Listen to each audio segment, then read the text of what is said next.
Hey Chip. I was I was doing a video recording for you earlier on, and then Grandma phoned me, and it stops the video automatically. Yeah, I'm picking up where I left off, and we're in the chapter where they've gone into the restaurant now, called In the Kitchen. Well, he's actually in the kitchen, but they start off by going into the restaurant. And yeah, I'm going to carry on. So here we go. So he just got in behind one of the waiters. Or we'll just start from there. I waited, so that's the picture. They're all rushing around, getting everything prepared. I waited until they had all passed me by. Then I dashed on towards the kitchen door. A waiter opened it to go in. I nipped in after him and hid behind a big garbage bin on the floor. I stayed there for several minutes just listening to all the talk and the racket. By golly, what a place that kitchen was. The noise and the steam and the clatter of pots and pans and the cooks all shouting. And all the waiters all rushing in and out from the dining room yelling the food orders to the cooks. 4 soups and 2 lambs and 2 fish for table 28. 3 apple pies and 2 strawberry ice creams for number 17. Stuff like that going on all the time. Not far above my head there was a handle sticking out from the side of the garbage bin. Still clutching the bottle, I gave a leap, turned a somersault in the air, and caught hold of the handle with the end of my tail. Suddenly there I was, swinging to and fro upside down. It was terrific. I loved it. This, I told myself, is how a trapeze artist in a circus must feel as he goes swishing through the... There he is. I didn't notice him before. Can you see him there?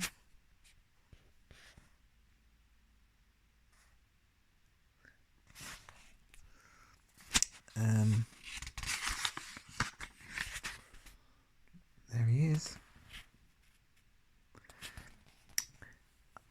High up in the circus tent. The only difference was that his trapeze could only swing backwards and forwards. My trapeze, my tail, could swing me in any direction I wanted. Perhaps would become a circus mouse after all. Just then a waiter came in with a plate in his hand, and I heard him saying, "The old hag on table 4 says this meat is too tough. She wants another portion." One of the cooks said, "Give me her plate." I dropped onto the floor and peeped around the garbage bin. I saw the cook scrape the meat off the plate and slap another bit on. Then he said, "Come on, boys, give her some gravy." He carried the plate round to everyone in the kitchen, and do you know what they did? Every one of those cooks and kitchen boys spat onto the old lady's plate. "See how she likes it now," said the cook, handing the plate back to the waiter. Ugh. Quite soon, another waiter came in and shouted, "Everyone in the big RSPCC party wants the soup." That's when I started sitting up and taking notice. I was all ears now.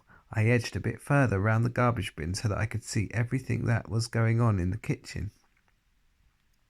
A man with a tall white hat, who must have been the head chef, shouted, "Put the soup for the big party in the large silver soup tureen." I saw the head chef place a huge silver basin onto the wooden side bench that ran along the whole length of the kitchen against the opposite wall. Into that silver basin is where the soup is going, I told myself, so that's where the stuff in my little bottle must go as well.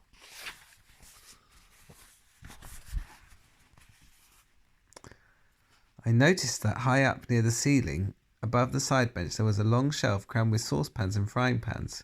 If I can somehow clamber up on that shelf, I thought, then I've got it. I've got it made. I shall be directly above the silver basin. But first I must somehow get across the other side of the kitchen and then up on to the middle shelf. A great idea came to me. Once again I jumped up and hooked my tail around the handle of the garbage bin. Then, hanging upside down, I began to swing. Higher and higher I swung. I was remembering the trapeze artist in the circus I had seen last Easter, and the way he had got the trapeze swinging higher and higher and higher, and had then let go and gone flying through the air. So just at that right moment, at the top of my swing, I let go with my tail and went soaring clear across the kitchen and made a perfect landing on the middle shelf. By golly, I thought, what marvellous things a mouse can do, and I'm only a beginner. No one had seen me. They were all far too busy with their pots and pans. From the middle shelf I somehow managed to shinny up a little water pipe in the corner, and in no time at all I was up on the very top shelf just under the ceiling among all the saucepans and the... There he is, he flew up there like a rocket. Whoosh! There's the saucepans and there's another picture. Oh, look, look, look, look, look, look! I knew that no one could possibly see me up here. It was a super position, and I began working my way along the shelf until I was directly above the big empty silver basin they were going to pour the soup into. I put down my bottle, I unscrewed the top and crept to the edge of the shelf and quickly poured what was in it straight into the silver basin below. The next moment one of the cooks came along with a gigantic saucepan of steaming green soup and poured the whole lot into the silver basin. He put the lid on the set basin and shouted, "Soup for the big party, all ready to go out." Then a waiter arrived and carried the silver basin away. I had done it. Even if I never got back alive to my grandmother, the witches were still going to get the mouse maker. I left the empty bottle behind a large saucepan and began working my way back down the top shelf. It was much easier to move about without the bottle. I began using my tail more and more. I swung from the handle of one saucepan to the handle of another all the way along the top shelf, while far below me cooks and waiters were all bustling about, and kettles were steaming and pans were spluttering and pots were boiling, and I thought to myself, oh boy, oh look, there he goes. Life, this is life. What fun it is to be a mouse doing an exciting job like this.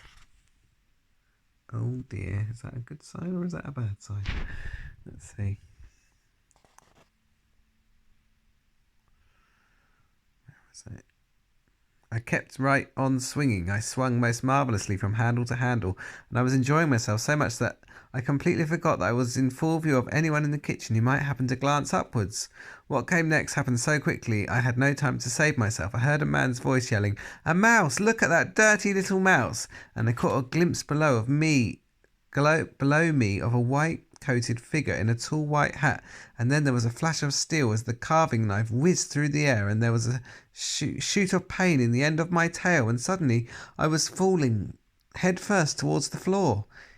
Even as I fell, I knew just what had happened. I knew that the tip of my tail had been cut off and that I was about to crash onto the floor and everyone in the kitchen would be after me.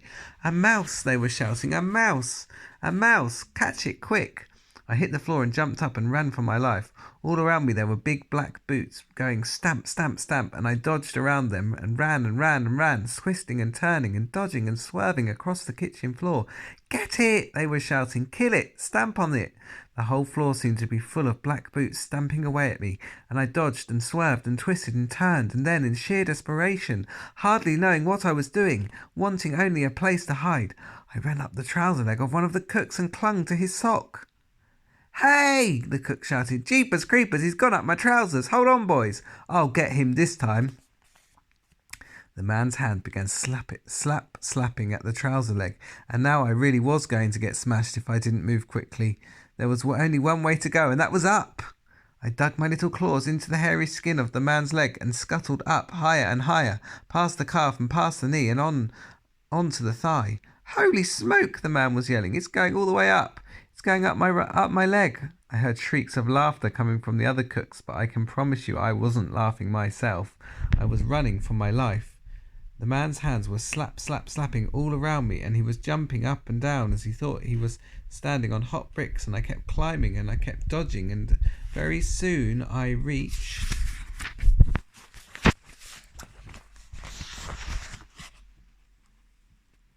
Oh my goodness. The very top of the trouser leg, and there was nowhere else to go. "Help! Help! Help!" the man was screaming. "It's in my knickers! It's running around in my flaming knickers! Get it out! Someone help me get it out!" "Take off your shoes, you silly slob," someone else shouted. "Pull your pants and we'll soon catch him. Pull down your pants and we'll soon catch him." I was in the middle of the man's trousers now, in the place where the two trouser legs meet and the zip begins. It was dark and awfully hot in there. at this. I knew I had to keep going. I dashed onward and found the top of the other trouser leg. I went down it like greased lightning and came out to the bottom of it, and once again I was on the floor. I heard the stupid cook still shouting, "It's in my trousers, get it out! Will somebody please help me to get it out before it bites me?" I caught a flashing glimpse of the entire kitchen staff crowding round him, laughing their heads off, and nobody saw the little brown mouse as it flew across the floor and dived into a sack of potatoes. Oh, he's made it, I think. Look at his face. It's in my trousers, but it's gone now, isn't it? He's hidden. I burrowed down in among the dirty potatoes and held my breath. The cook must have started taking his trousers right off, because now they were shouting, "It's not in there! There's no mice in there, you silly twerp!" But there he is, he's hiding in the potatoes. There was, I swear there was, the man was shouting back. "You never had a mouse in your trousers, you don't know what it feels like." The fact that a tiny little creature like me had caused such a commotion among a bunch of grown-up men gave me a happy feeling. I couldn't help smiling in spite of the pain in my tail. I stayed where I was until I was sure they had forgotten about me. Then I crept out of the potatoes and cautiously poked my tiny head over the edge of the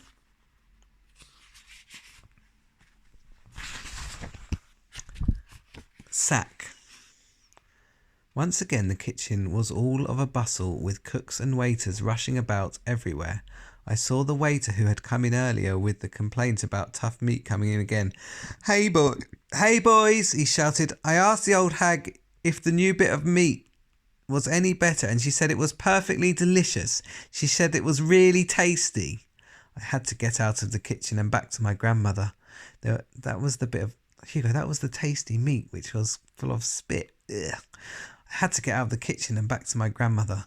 There was only one way to do this. I must make a dash clear across the floor and out through the door behind one of the waiters.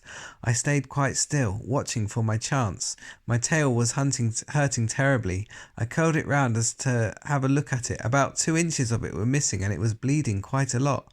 There was a waiter loading up with a batch of plates full of pink ice cream. He had a plate in each hand and 2 more balanced on each arm. He went towards the door. He pushed it open with his shoulder.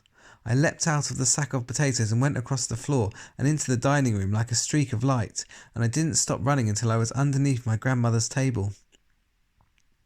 It was lovely to see my grandmother's feet again in those old-fashioned black shoes with their straps and buttons. I shinnied up one of her legs and landed on her lap. "Hello, Grandmama," I whispered. "I'm back. I did it. I poured it into all their soup." Her hand came down and caressed me. "Well done, my darling," she whispered back. "Well done you.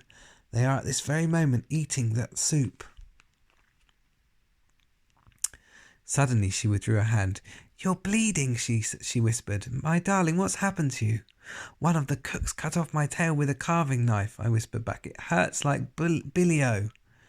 "Let me look at it," she said. She bent her head and examined my tail. "You poor little thing," she whispered. "I'm going to bandage it up with my handkerchief. That will stop the bleeding." She fished a small laced handkerchief out of her bag, and this she somehow managed to wrap around the end of my tail.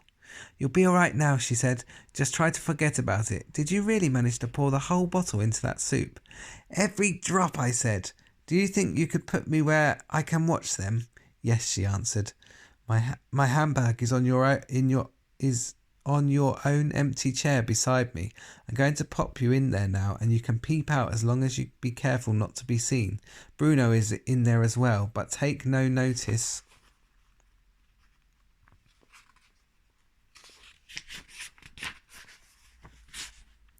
of him. I gave him a roll to eat, and that's keeping him busy for a while." Her hand closed around me, and I was lifted off her lap and transferred to the handbag. "Hello, Bruno," I said. "This is a great roll," he said, nibbling away in the bottom of the bag, "but I wish there was butter on it." I peered over the top of the handbag. I could see the witches quite clearly sitting at their two long tables in the centre of the room. They had finished their soup now, and the waiters were clearing away the plates. My grandmother had lit up one of her disgusting black cigars and was puffing smoke over everything. All around us, the summer holiday guests in this rather grand hotel were babbling away and tucking into their suppers. About half of them were old people with walking sticks, but there were also plenty of families with a husband, a wife, and several children. They were all well-to-do people. You had to be if you wanted to stay in the Hotel Magnificent. That's her, Grandmama, I whispered. That's the Grand High Witch. I know, my grandmother whispered back. She's the tiny one in black sitting at the head of the nearest table. She could kill you, I whispered. She could kill anyone in this room with her white hot sparks. Look out, my grandmother whispered. The waiter's coming. I popped down out of sight and I heard William saying, Your roast lamb, madam, and which vegetables would you like, peas or carrots? Carrots, please, my grandmother said, but no potatoes. I heard the carrots being dished out. There was a pause. Then my grandmother's voice was whispering, It's all right. He's gone. I popped my head up again. Surely no one will notice my little head sticking out like this, I whispered. No, she answered. I don't suppose they will. My problem is I've got to talk to you without moving my lips. You're doing beautifully, I said. I've counted the witches, she said. There aren't nearly as many as you thought. You were just guessing, weren't you, when you said 200? It just seemed like 200, I said. I was wrong too, my grandmother said. I thought there were a lot more witches than this in England. How many are there, I asked. 84, she said. There were 85, I said, but one of them got fried. At that moment, I caught sight of Mr. Jenkins, Bruno's father, heading straight for our table. Look out, Grandmama, I whispered. Here comes Bruno's father. Well, that's the end of the chapter, and that might be a good place to stop, I would think. Not far to go now. Right. Okay, that's a good place to end for today. Hope if you do ever watch these videos that you're enjoying the book. It's a bit quiet, but I like Roald Dahl. I think he's got a good way of telling stories, and there's always lots of magic to be had. But yeah, so hopefully as well, when you do watch this, if you're not watching it in the near future, that the virus, the COVID-19 is all finished and life's getting back to normal again. Yeah. All right. Well, take care. I'm thinking of you always. Wish I was with you all the time, but I can't be, so I'm doing my best otherwise. I love you lots. Bye.